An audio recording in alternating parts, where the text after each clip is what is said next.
स्वागत है आपका। आप देख रहे हैं इंडिया टीवी। मैं हूं आपके साथ प्रिया सिंह सोमवंशी। वक्त हो चला है राजधर्म का। लोकतंत्र में एक चुनी हुई सरकार का राजधर्म क्या है? देश का विकास, जनता के साथ न्याय और उस नई पीढ़ी के उज्जवल भविष्य के लिए रास्ता खोलना जो कल देश के विकास की बुनियाद बनेंगे। उन स्टूडेंट्स के लिए ट्रांसपेरेंट एग्जाम कंडक्ट कराना जहां किसी भी तरह की कोई बेईमानी और नाइंसाफी ना हो, सबको बराबर का मौका दिया जाए। लेकिन हो क्या रहा है, चल क्या रहा है? पहले नीट एग्जाम पर सवाल उठे, पेपर लीक का मामला सामने आया और अब यूजीसी नेट परीक्षा में गड़बड़ी का इनपुट मिलने के बाद एग्जाम को रद्द करना पड़ा। बार बार एग्जाम से पहले पेपर लीक और परीक्षा में गड़बड़ी से उन लाखों छात्रों का सब्र अब जवाब दे गया है। देश भर में छात्र विरोध प्रदर्शन कर रहे हैं। आज छात्रों ने शिक्षा मंत्री धर्मेंद्र प्रधान के घर के बाहर भी प्रोटेस्ट किया। हाई कोर्ट से लेकर सुप्रीम कोर्ट तक सुनवाई पर सुनवाई हो रही है। विपक्ष को सरकार पर हमला करने का मौका मिल गया है। लेकिन इन सबके बीच सवाल यह है कि आखिर वो कौन लोग हैं जो बार बार पेपर लीक करवा रहे हैं? सरकार के तमाम इंतजाम धरे के धरे रह जाते हैं और परीक्षा से पहले ही पेपर लीक आखिर कैसे हो जाता है? इस पर कंट्रोल क्यों नहीं हो पा रहा है? ये सवाल इस वक्त सरकार के सामने है। नीट पेपर लीक केस का बिहार मॉड्यूल भी सामने आया है। नीट को लेकर बिहार में एक के बाद एक सनसनीखेज खुलासे हो रहे हैं। पेपर लीक मामले में गिरफ्तार आरोपियों का एक के बाद एक विस्फोटक कबूलनामा सामने आ रहा है। गिरफ्तार आरोपियों ने क्या क्या बताया है, क्या क्या आरोप लगाए हैं, कौन कौन मिला हुआ है, किसकी किसकी साठगांठ है, सब कुछ मैं आपको विस्तार से बताऊंगी। तेजस्वी यादव के करीबी तक कैसे ये पूरा मामला पहुंच चुका है। सिकंदर यादवेंद्र आपको याद होगा, जिसकी सबसे पहले गिरफ्तारी हुई और उसी ने अनुराग नाम के एक छात्र को एनएचएआई के गेस्ट हाउस में रुकवाया था। पटना से सिकंदर यादवेंद्र पुलिस की गिरफ्त में आया है। नीतीश कुमार, आपको बता दें कि सेटर पटना और अमित आनंद सेटर पटना, रोशन कुमार अमित का सहयोगी पटना, आशुतोष कुमार अमित का सहयोगी जमुई से मिला है और बिट्टू कुमार रोहतास से मिला है। नीट पेपर लीक का ये बिहार कनेक्शन मैं आपको समझा रही हूं। कौन कौन इस पूरे मामले में अब तक समझ में आया है? रीना कुमारी, अनुराग की मां, जो एनएचएआई के गेस्ट हाउस में रुका था और वहीं पर पूर्व डिप्टी सीएम तेजस्वी यादव का नाम सामने आ रहा है। रीना कुमारी अनुराग की मां समस्तीपुर की रहने वाली है। अनुराग यादव कैंडिडेट है, परीक्षार्थी था, समस्तीपुर का है और ये आया था पटना, जो एनएचएआई के गेस्ट हाउस में रुका था। अवधेश कुमार अभिषेक के पिता हैं, रांची में। अभिषेक कुमार कैंडिडेट रांची, अखिलेश कुमार आयुष के पिता पटना। यानी कि जो स्टूडेंट्स एग्जाम में बैठे उनके परिवार के कौन कौन लोग इसमें शामिल रहे हैं वो मैंने आपको विस्तार से बताया। नीट मामले में पटना में गिरफ्तार 13 आरोपियों में से 7 आरोपियों का खुलासा भी सामने आ चुका है। उनके बयान ऐसे हैं जिन्हें आप सुनेंगे तो आप हैरान हो जाएंगे। इन 7 आरोपियों के कबूलनामे हम आपको दिखाएं, लेकिन 7 आरोपियों के कबूलनामों से पहले नीट में उनका रोल क्या था आप वो समझ लीजिए। आरोपी नंबर 1 नीतीश कुमार, इसने अभ्यर्थियों को पेपर आंसर उपलब्ध कराया। आरोपी नंबर 2 अमित आनंद, ये सिकंदर और नीतीश का दोस्त है और इसी के ठिकाने पर कैंडिडेट्स को जो प्रश्न दिया गया था, प्रश्न पत्र दिया गया था, वो यहीं पर दिया गया। नीतीश कुमार ये सबसे बड़ा वो व्यक्ति है जिसने अभ्यर्थियों को पेपर आंसर उपलब्ध कराया था। यानी कि जो आंसर शीट होती है वो नीतीश कुमार के जरिए ही यहां से मिली थी। अमित आनंद, सिकंदर नीतीश का दोस्त है। फ्लैट पर प्रश्न पत्र दिया गया और इसने पहुंचाने का काम किया। नीट पेपर लीक का बिहार कनेक्शन आप समझिए। 7 आरोपियों का कबूलनामा, सिकंदर यादवेंद्र जो पुलिस की गिरफ्त में आया, नीतीश के साथ पेपर को लेकर डील हुई, कैंडिडेट्स को पेपर लीक करवाया गया है। अनुराग यादव, ये वो कैंडिडेट है जिसे गेस्ट हाउस में ही जो आंसर शीट है वो उपलब्ध करा दी गई। आयुष कुमार, अभिषेक कुमार, शिवानंद कुमार, ये चारों वो कैंडिडेट्स हैं जिन्हें प्रश्न पत्र पहले ही मिल गया। आप उन लाखों छात्रों के भविष्य के बारे में सोचिए जो 12वीं के बाद कई साल ड्रॉप आउट होते हैं सिर्फ इसलिए कि उन्हें अच्छा मेडिकल कॉलेज मिल सके, नीट का एग्जाम क्वालिफाई कर सके। और सोचिए उन्हीं छात्रों के साथ इसी तरह से खिलवाड़ सामने आ रहा है। अब सबसे पहले मैं आपको उन बच्चों के कबूलनामे दिखाऊंगी जिनके लिए सिकंदर ने पेपर आउट कराया और एग्जाम देते ही पुलिस ने उन्हें अरेस्ट भी कर लिया। पहला कबूलनामा है आयुष कुमार का। देखिए नीट पेपर लीक का जो बिहार मॉड्यूल वो देखिए, कबूलनामा है आयुष कुमार का। उम्र अभी बहुत ज्यादा नहीं है, 17 साल का बच्चा है। देखिए कोटा में नीट की तैयारी कर रहा था। पिता ने फोन पर बताया कि एग्जाम पास कराने की सेटिंग हो गई है। कोटा से वापस आया, पिता के साथ सिकंदर के पास गया, जो इस पूरे जो पेपर लीक का सॉल्वर गैंग है, आप कह सकते हो, उसका मास्टरमाइंड शुरुआती तौर पर माना जा रहा है। कोटा से वापस आया छात्र आयुष, पिता के साथ सिकंदर के पास गया, नीट का प्रश्न पर और उत्तर रटाया और उसे पढ़ाया जा रहा था। परीक्षा देने के बाद पुलिस ने यहीं से धर दबोच लिया। देखिए, ये कबूलनामा है, इसी कबूलनामे पे ये साइन किया हुआ है। अब मैं आपको दूसरे आरोपी का कबूलनामा दिखाऊंगी। अगला जो कन्फेशन है वो अभिषेक कुमार का। अभिषेक कुमार ने क्या कहा वो मैं आपको सुनाऊंगी। अभिषेक कुमार, उम्र 21 साल और देखिए कबूलनामा इसने भी किया है। रांची में रहकर नीट की प्रिपरेशन कर रहा था। 3 मई को पिता के साथ पटना में सिकंदर से इसने भी मुलाकात की। 4 मई की रात सिकंदर के साथ अमित और नीतीश के पास पहुंचा। नीट का प्रश्न और उत्तर रटाया पढ़ाया जा रहा था। 5 मई को परीक्षा देने के बाद पुलिस ने पकड़ लिया। अब मैं आपको तीसरे अभ्यर्थी शिवनंदन कुमार का भी कबूलनामा दिखाती हूँ। उसने क्या कहा। 19 साल का है शिवनंदन, पटना में रहकर ही नीट की तैयारी कर रहा था। सिकंदर यादवेंद्र से मेरा पारिवारिक संबंध है, ये जानकारी दी है। 4 मई की शाम सिकंदर ने अमित और नीतीश के पास पहुंचाया था। नीट का प्रश्न और उत्तर रटाया और पढ़ाया। 5 मई को परीक्षा में प्रश्न और उत्तर सही मिल गया। यानी कि जब पहले से ही पेपर लीक करा दिया गया, पूरा क्या क्या प्रश्न आएगा वो रटा दिया गया, उत्तर रटा दिया गया, सब कुछ पहले से मिल गया। और देखिए, ज्यादा मेहनत नहीं करनी पड़ी, लेकिन गनीमत ये रही कि ये पूरा मामला खुलकर सामने आ गया। 5 मई को परीक्षा में प्रश्न और उत्तर सही मिल गया और अब पुलिस ने इन्हें धर दबोचा है। अब चौथे आरोपी का कबूलनामा मैं आपको सुनाऊंगी। इस आरोपी का नाम है अनुराग यादव, इसकी उम्र 22 साल है और ये जो सिकंदर यादव है उसका करीबी माना जाता है, उसकी बहन का बेटा है। अब देखिए, नीट पेपर लीक में मैं आपको चौथे आरोपी अनुराग के बारे में बता रही हूं। मैं नीट की तैयारी कोटा में एलएन कोचिंग सेंटर में रहकर कर रहा था। अनुराग ने ये जानकारी दी है। कोटा में था, वहां से वो एग्जामिनेशन के लिए अपने आप को तैयार कर रहा था, नीट की प्रिपरेशन के लिए वहां पे रह रहा था। मेरे फूफा ने बताया कि 5 मई को नीट की परीक्षा है, कोटा से वापस आ जाओ। सेटिंग कर ली थी पहले ही और इसीलिए कोटा से वापस बुला लिया गया। मेरे फूफा सिकंदर यादवेंद्र ने कहा कि परीक्षा की सेटिंग हो गई है, उसे एक सवाल रटवा दिया गया था। अनुराग ने बताया कि दूसरे दिन परीक्षा में वही सवाल आए जो उसने पहले से रट लिए थे। मेरे फूफा ने 4 मई की रात मुझे अमित आनंद और नीतीश कुमार के पास छोड़ दिया, ये जानकारी दी है अनुराग ने, जो सिकंदर का करीबी है। देखिए, फूफा कह रहा है अनुराग अपने सिकंदर को, मुझे नीट की परीक्षा का प्रश्न और उत्तर पुस्तिका पहले ही दे दी गई थी और उसने जो रटा था रात को, जब अगले दिन एग्जाम हॉल में पहुंचा तो वही प्रश्न आए थे। रात में मुझे पढ़वाया और रटवाया गया, वो प्रश्न रटवाए गए, वो उत्तर रटवाए गए और परीक्षा में देखिए वही प्रश्न आया जो मुझे रटवाया गया था। अनुराग का कबूलनामा है ये। परीक्षा के बाद पुलिस ने मुझे पकड़ लिया, जहां पर अनुराग ने अब खुलकर सारी बात पुलिस के सामने रख दी है। अब मैं आपको इस पूरे कांड के सिकंदर यानी कि सिकंदर यादवेंद्र का कबूलनामा भी सुनाने जा रही हूं। सिकंदर यादवेंद्र ने पुलिस को यह जानकारी दी कि उसकी नगर निगम के ऑफिस में अमित आनंद नीतीश से मुलाकात हुई। इस दौरान अमित ने पेपर लीक कर पास कराने की बात कही। अब देखिए, कबूलनामा सिकंदर यादवेंद्र का क्या है। उम्र है 56 साल, सरकारी अधिकारी है। थाना शास्त्री नगर पटना में जो बयान दर्ज हुआ है उसके हिसाब से मैं आपको बता रही हूं कि यहाँ पर सिकंदर ने क्या कबूलनामा किया है। नगर निगम के ऑफिस में अमित आनंद और नीतीश के साथ उसकी मुलाकात हुई। अमित ने पेपर लीक कर पास कराने की बात कही।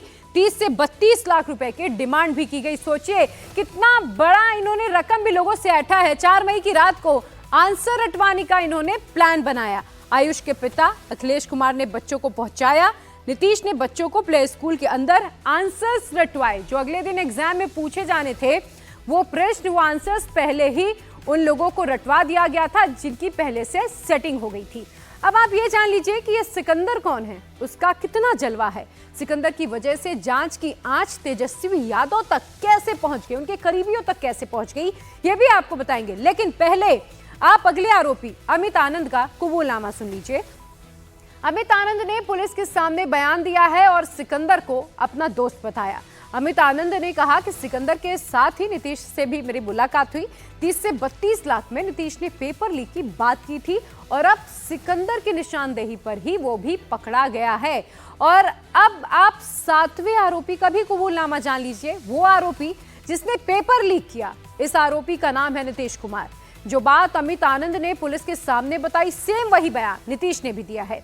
नीतीश ने भी सिकंदर को अपना दोस्त बताया और यह भी कहा कि सिकंदर के साथ ही अमित आनंद से उसकी मुलाकात हुई। अमित से 30 से 32 लाख में पेपर लीक की डील जो है वो फाइनल की गई थी और एग्जाम से पहले बच्चों को आंसर्स रटवा दिए गए। लेकिन जब सिकंदर पकड़ा गया तो उसने अमित के साथ उसको भी पकड़वा दिया। तो देखिए, तीनों आरोपियों का आपस में कनेक्शन क्या है, एक दूसरे को तीनों अपना दोस्त बताते हैं। लेकिन सवाल यह है कि आखिर नीतीश कुमार के पास नीट का पेपर आया कहां से, असली आरोपी कौन है? बिहार पुलिस इस पूरे मामले की पड़ताल की बात कह रही है। पुलिस को संजीव मुखिया नाम के शख्स की तलाश है और इसका नाम सिपाही और शिक्षक भर्ती मामले में भी पहले भी सामने आया है। बिहार के नालंदा का रहने वाला है। इसका डॉक्टर बेटा शिव कुमार इस पूरे नेक्सस का हिस्सा है जिसे पुलिस गिरफ्तार कर चुकी है। लेकिन शिव कुमार अभी तक, आपको बता दें, गिरफ्तारी की कोशिश तो कर रही है, अभी तक फरार है, अभी तक पुलिस की गिरफ्त में नहीं आया है। अब नालंदा में ज्यादातर लोग संजीव मुखिया के नाम से परिचित हैं। जब इंडिया टीवी की टीम संजीव मुखिया के घर पहुंची तो वहां संजीव मुखिया तो नहीं मिला, लेकिन उसकी मां जरूर मिली। बेटे पर लगे आरोपों पर संजीव मुखिया की मां ने क्या कहा है, आप खुद ही सुनिए। काम कोई लगल होगा नहीं, बताइए कि संजीव मुखिया आपके बेटे हैं? हाँ, हमारे बेटे हैं। हम तो पे आरोप है पेपर लीक का, पुलिस ढूंढ रही है, कहाँ है वो? कहाँ हम नहीं जानते हैं। फरार चल रहे हैं? हाँ, हम नहीं जानते हैं। उनके बेटे भी डॉक्टर शिव, वो जेल में है अभी। हाँ, पेपर लीक का आरोप उन पर अक्सर लगता है, शिक्षक बहाली में लगा, फिर नीट में भी लग रहा है। जैसे कि बेटा तो डॉक्टर है, तो डॉक्टर है तो उसको क्या घर से के क्या करेगा? आपका बयान काम करे लगे, आपको लगेगा डॉक्टर से काम, तो करेगा डॉक्टर आपका काम। कैसे ये काम करते हैं आखिर, ये इनको पेपर कैसे मिल जाता है? इतना बड़ा नेटवर्क कहा जाता है। आप वो सब नहीं जानते हैं। क्योंकि कई परीक्षाओं में इन पे आरोप लगे हैं। लगावे से क्या होगा? जो कहता है कि दूध का दूध और पानी का पानी होगा, हम वो सब कुछ नहीं जानते हैं। जो भगवान की मर्जी होगा ये सब एसपी या डीआईजी या दुनिया क्या करेगा? सब तो चोर है। तो देखिए, नीट पेपर लीक का असली गुनहगार कौन है? इस मामले में गिरफ्तार आरोपियों ने अपने कबूलनामे में क्या क्या कहा है, ये आपने सुन लिया। अब मैं आपको ये बताऊंगी कि बिहार के डिप्टी सीएम विजय सिन्हा का वो खुलासा जिससे पटना से दिल्ली तक इस वक्त हलचल मच गई है। विजय सिन्हा ने प्रेस कॉन्फ्रेंस कर ये दावा किया कि एनएचएआई गेस्ट हाउस बुक करने के लिए जिस मंत्री जी का नाम सामने आया, वो मंत्री जी कोई और नहीं है बल्कि खुद तेजस्वी यादव हैं। विजय सिन्हा के मुताबिक तेजस्वी यादव के सरकारी निजी सचिव प्रीतम कुमार ने गेस्ट हाउस में फोन कर सिकंदर कुमार यादवेंद्र के लिए रूम बुक कराया था। विजय सिन्हा ने प्रेस कॉन्फ्रेंस के दौरान तमाम बड़े बड़े खुलासे किए। उन्होंने ये तक दावा कर दिया कि प्रीतम कुमार और सिकंदर आपस में रिश्तेदार हैं और यही नहीं, विजय सिन्हा ने यहां तक कह दिया कि सिकंदर लालू यादव का भी करीबी है। लालू जब जेल में थे तो वो उनकी काफी सेवाएं किया करता था। अब तेजस्वी यादव का नाम देखिए सामने आ रहा है, उनके करीबियों का नाम सामने आ रहा है। बिहार पुलिस की आर्थिक अपराध शाखा पटना में हुए इस पूरे पेपर लीक की जांच कर रही है। इस मामले में कल ये सामने आया था कि जिस गेस्ट हाउस में आरोपी छात्र ठहरे थे, वहां एक आरोपी अनुराग यादव के नाम के आगे ब्रैकेट में मंत्री जी लिखा गया था। उसके बाद बिहार सरकार ने ये जांच कराया कि आखिर ये मंत्री जी हैं कौन। जांच रिपोर्ट जब मिल गई तो आज विजय सिन्हा ने बाकायदा एक प्रेस कॉन्फ्रेंस कर दी। विजय सिन्हा ने यह कहा कि तेजस्वी के सरकारी निजी सचिव प्रीतम कुमार ने ही एनएचएआई की गेस्ट हाउस में एक बार नहीं बल्कि दो बार फोन किया। पहली बार जो उनका कॉल है वो गया 1 मई की रात 9:07 पर। तब वहां पर मौजूद पीडब्ल्यूडी विभाग के कर्मचारी ने उनकी रिक्वेस्ट नहीं मानी, लेकिन प्रीतम कुमार ने दोबारा कॉल किया 4 मई को सुबह 8:49 पर दूसरी बार फोन किया। इस बार सिकंदर कुमार यादवेंद्र के नाम पर कमरा बुक हो गया। रूम 4 और 5 मई के लिए बुक हुआ, यानी कि 2 दिन के लिए रूम की बुकिंग कराई गई। 5 मई को ही नीट का एग्जाम हुआ, जिस दौरान पटना में पेपर लीक हो गया। 1 मई को तेजस्वी यादव के आप सचिव प्रीतम कुमार के मोबाइल नंबर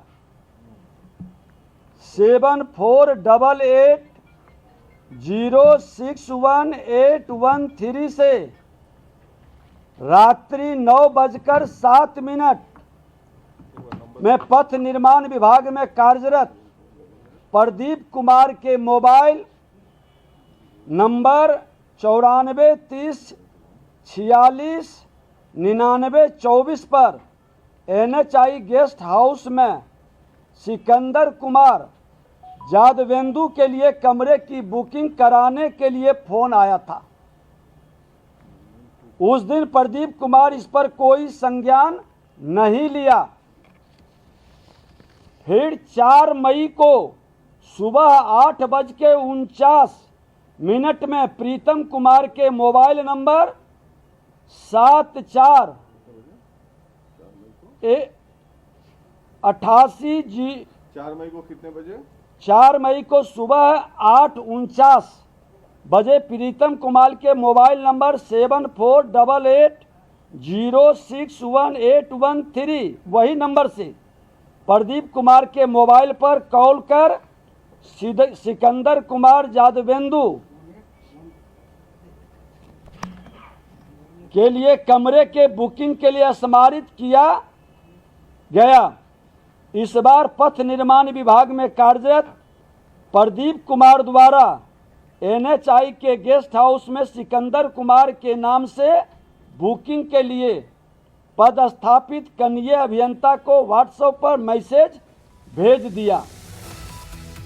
तो देखिए, विजय सिन्हा ने केवल दावा ही नहीं किया, तेजस्वी के PS प्रीतम कुमार ने गेस्ट हाउस में फोन कर रूम बुक कराया। उन्होंने सारे के सारे सबूत भी सामने रखे, पेश किए। विजय सिन्हा ने मीडिया को व्हाट्सएप कॉल का स्क्रीनशॉट बकायदा दिखा दिया। इसके मुताबिक प्रीतम कुमार ने पहला फोन गेस्ट हाउस में 1 मई को किया, लेकिन वहां ड्यूटी पर तैनात PWD विभाग के कर्मचारी प्रदीप कुमार ने फोन को नजरअंदाज कर दिया। तो प्रीतम कुमार ने फिर से दूसरी बार 4 मई को फोन किया। 4 मई को इसका पहला फोन सुबह 8:49 पर आया। इसके बाद प्रदीप कुमार ने सिकंदर कुमार के नाम रूम बुक कर अपने सीनियर को इसकी जानकारी दे दी। अब विजय सिन्हा का ये कहना है कि बिहार सरकार इस पूरे मामले की जांच कराएगी, तो जो सच है वो सबके सामने आ जाएगा। जब ये मंत्री विभाग के थे तेजस्वी यादव जी और इसीलिए वो मंत्री शब्द का वहां उपयोग करवा लिए। दोनों का पत्र है, दोनों ने लिख के दिया है कि ये पहला दिन हमने इग्नोर किया, दूसरा दिन फिर फोन 2-3 बार किए तो हमने उसको बोल दिया बुक करने के लिए। लेकिन मजे की बात है कि आवंटन लेटर नहीं निकला और लोग वहां पर रुक रहे थे। प्रीतम कुमार इस विभाग में काफी दिन तक रहे हैं और उनका प्रभाव यहाँ पर है। उस समय जब मंत्री यहाँ के तेजस्वी यादव जी थे, तेजस्वी जी अपने आज सचिव प्रीतम कुमार के संदर्भ में स्पष्ट करें कि वो आज भी उनके आप सचिव हैं। और राहुल गांधी एक प्रेस कॉन्फ्रेंस कर रहे हैं, सीधा आपको लेकर चलते हैं।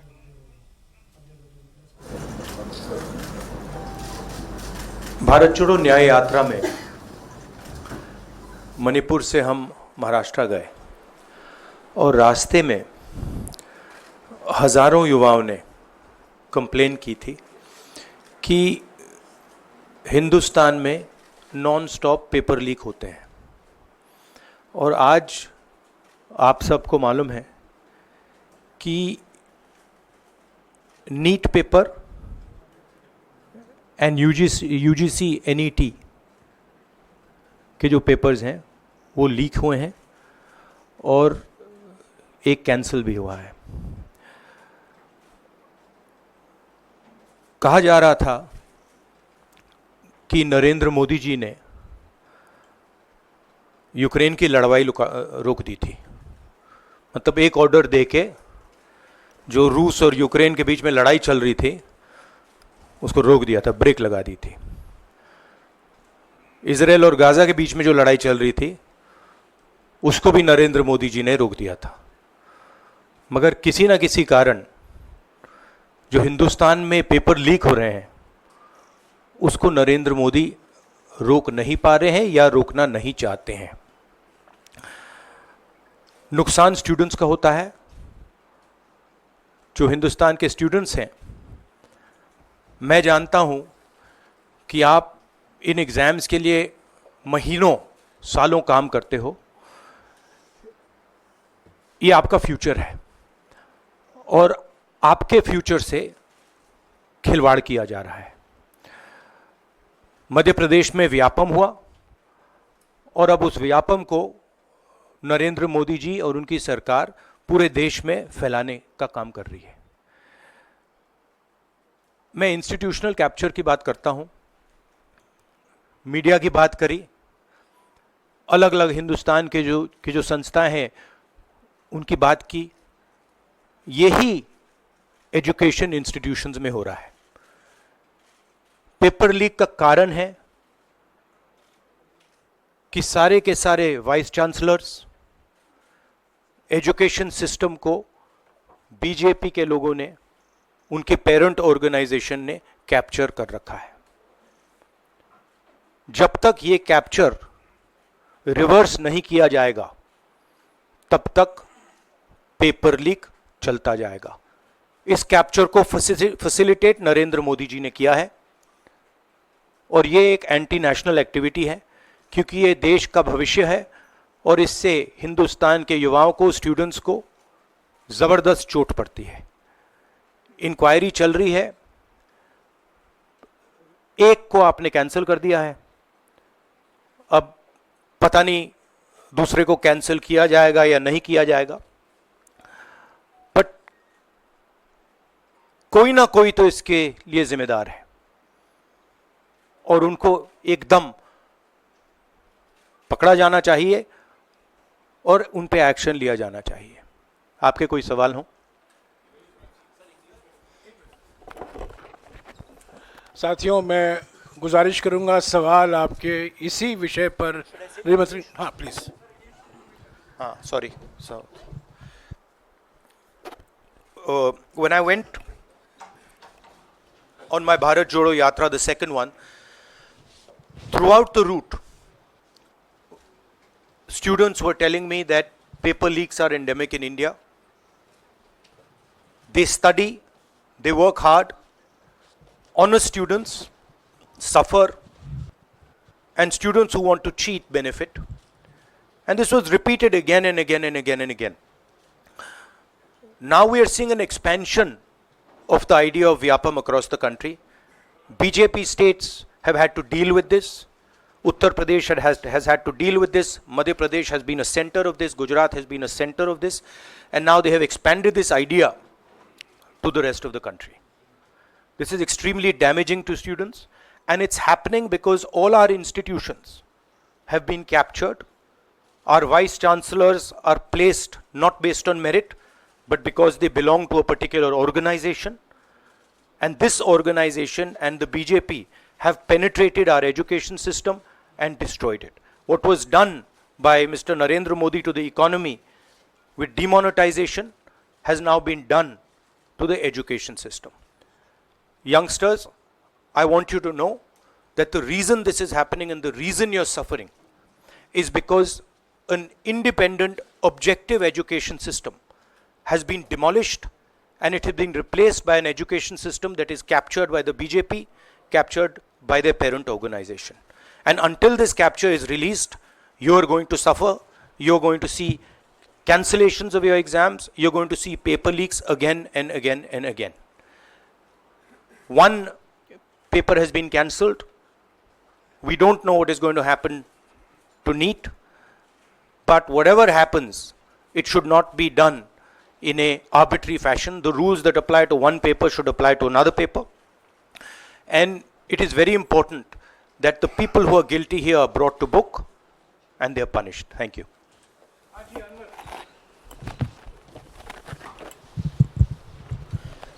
सर, सोमवार से संसद का सत्र शुरू हो रहा है, तो क्या आप निजी तौर पर लोकसभा में इस विषय को उठाएंगे और आप यह मांग करेंगे कि प्रधानमंत्री मोदी खुद सदन में आकर जवाब दें इस विषय पर, क्योंकि ये छात्रों के भविष्य से जुड़ा विषय है? हाँ, बिल्कुल। सिंपल क्वेश्चन, हाँ उठाएंगे, पार्लियामेंट हाउस में उठाएंगे।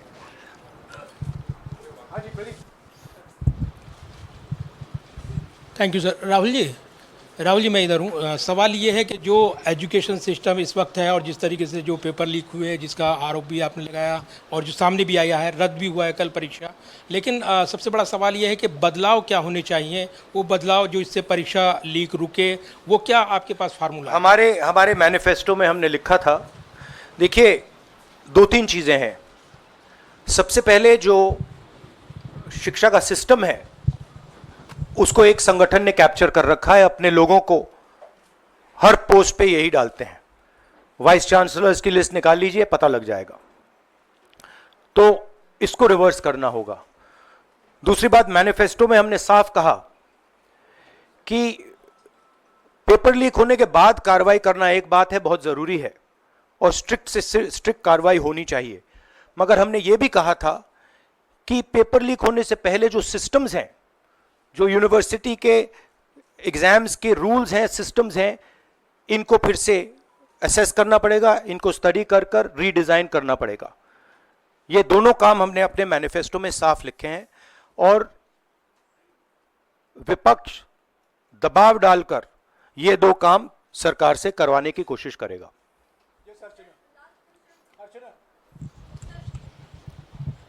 Rahul, do you think so? This is a education emergency, and till now, what is the stand? Government ने जितना भी stand लिया, do you satisfied with that stand? और सर मेरा दूसरा सवाल भी है, जिस तरीके से आप आज स्टूडेंट से मिल रहे हैं, आज let me answer the question. See, there is a huge pressure on our students, and the pressure comes from a number of directions. The first direction is the large scale unemployment that is there in the country. Everybody understands it, everybody knows it, and one of the reasons the government suffered in this election was that all youngsters believe that Mr. Modi is incapable of solving the employment problem. So that's the first thing. Second thing is, there's huge pressure because of this, and there are very few avenues for students in all areas, right? So you've cut off the job avenue, now you're cutting off the exam avenue. You're saying, you can take an exam, you can study, you can work as hard as you want. On the last date, we're going to tell you that the exam is cancelled, so that avenue is also shut. You've shut avenues like Agniveer, you've shut avenues like the public sector. So the youth of India have nowhere to go. It doesn't matter whether you're an IIT graduate, IIT student, or you're trying to join the army. The youngsters in India simply have no way through. And it's not just a educational crisis. It's a crisis in pretty much every sphere that we are facing. Now, before the elections, it was very clear that there was massive control of the media, massive control of the other institutions, so people were quiet. Now people are very clear that we are sitting on a disaster, and we've got a government that is crippled, cannot do the job. It's literally walking around on one leg, right? So, yes, it's a crisis. It's a profound national crisis. It's an economic crisis. It's an educational crisis. It's an institutional crisis. So, but I don't see any response. I don't even see the capability of a response, right? So, हाँ नहीं 1 second. Bihar का भैया हमने कहा है कि inquiry होनी चाहिए, और जो भी जिन्होंने भी पेपर लीक कराया है उनके खिलाफ कार्रवाई होनी चाहिए। राहुल जी, चूंकि ये मामला नेशनल लेवल पे भी एग्जाम्स में हो रहा है, स्टेट लेवल्स में भी एग्जाम्स में कई जगह इस तरह के पेपर लीक की घटनाएं होती है और करोड़ों छात्रों का जीवन अधर में लटक जाता है। आपको लगता है कि एक सख्त कानून बनाने की जरूरत है संसद में कि इससे निपटने के लिए? कैसे होगा, क्योंकि छात्रों का जीवन नहीं, सख्त कानून आफ्टर द फैक्ट है, वो होना चाहिए, मगर अगर आप मेरिट के बेसिस पर लोगों को नहीं जॉब देंगे, अगर आप आइडियोलॉजिकल लोगों को वाइस चांसलर बनाएंगे, इनकेपेबल लोगों को वाइस चांसलर बनाएंगे, एग्जाम्स के जो स्ट्रक्चर्स हैं एग्जाम लेने के स्ट्रक्चर्स हैं, उनमें आप आइडियोलॉजिकल लोगों को डालेंगे तो ये काम होगा। ये इसका सबसे बड़ा कारण BJP and its parent organization ने जो कैप्चर किया है ये है।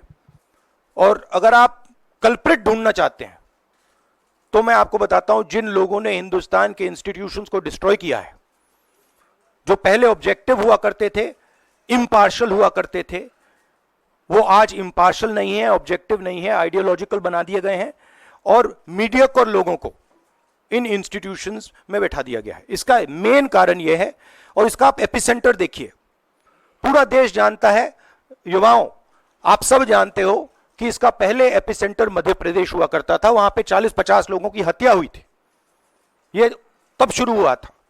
आप जानते हो कि गुजरात में, उत्तर प्रदेश में और मध्य प्रदेश में इन चीजों का एपिसेंटर है। और आप ये भी जानते हो कि बीजेपी के लोग कहते हैं कि हमारी लेबोरेटरी मध्य प्रदेश और गुजरात है। तो लेबोरेटरी से यह काम शुरू हुआ है और अब यह काम देश में फैल रहा है और आपका इससे नुकसान हो रहा है। जब तक यह रिवर्स नहीं किया जाएगा, जब तक हिंदुस्तान के इंस्टीट्यूशंस इनके हाथों से नहीं छीने जाएंगे और इफेक्टिव, ऑनेस्ट, इम्पार्शियल लोगों के हाथ में नहीं जाएंगे, तब तक ये होता रहेगा। और मैं आपको बता रहा हूं, जब तक बीजेपी रहेगी ये बढ़ता जाएगा।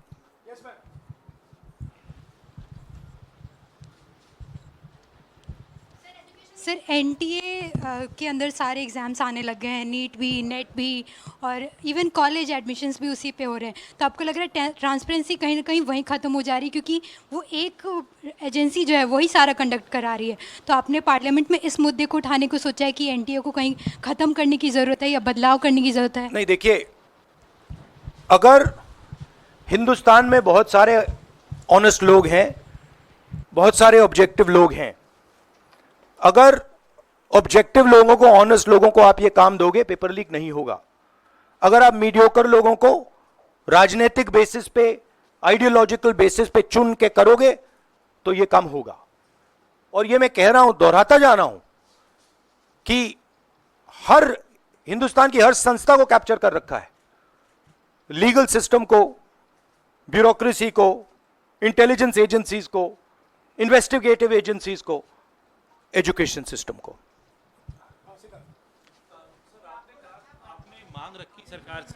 आपने अपनी मांगे रखी हैं सरकार से, लेकिन सरकार के पक्ष पहले ही सामने आ गया। एनटीए को जो एनटीए है एजेंसी, उसको क्लीन चिट एक तरीके से एचआरडी मिनिस्टर ने पहले ही दे दी है। तो सरकार का तो कहीं ना कहीं पक्ष साफ दिखाई देता है। उनका आगे आप लोग कैसे जाएंगे? उनकी क्रेडिबिलिटी इन बातों में है ही नहीं। वो क्लीन चिट दें उसका कोई मतलब ही नहीं है, उनकी जीरो क्रेडिबिलिटी है। सब लोग जानते हैं कि एपिसेंटर मध्य प्रदेश, गुजरात एंड उत्तर प्रदेश। सबसे ज्यादा मेरी यात्राओं में सबसे ज्यादा पेपर लीक की बात यहीं आई थी, उत्तर प्रदेश में आई थी, मध्य प्रदेश में आई थी।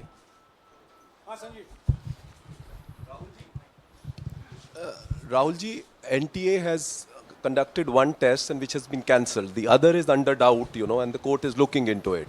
Would you say that the agency like NTA is incapable of conducting such examinations, because two main examinations, and I want it to be disbanded or something? No, I would say that if you let people who know how to run these things and you promote people based on merit, there are multiple ways in which you can do exams successfully. If on the other hand, you are constantly posting people who are mediocre, who do not have the skills to do these jobs, and you're posting them simply because they come from your same ideology, no system is going to work.